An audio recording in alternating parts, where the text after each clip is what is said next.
The current issue of Newsbrief looks at some of the key security challenges facing us in the world today.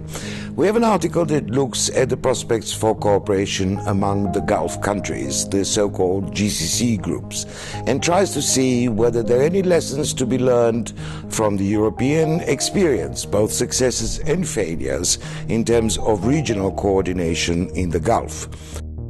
We also look at the EU plan to combat human smuggling in the Mediterranean.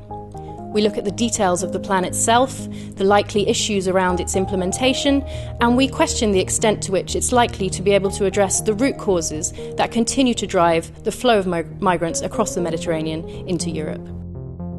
We also look in the aftermath of the elections in Turkey, what it means for Turkey's position not only in the Middle East but also within the wider European security framework.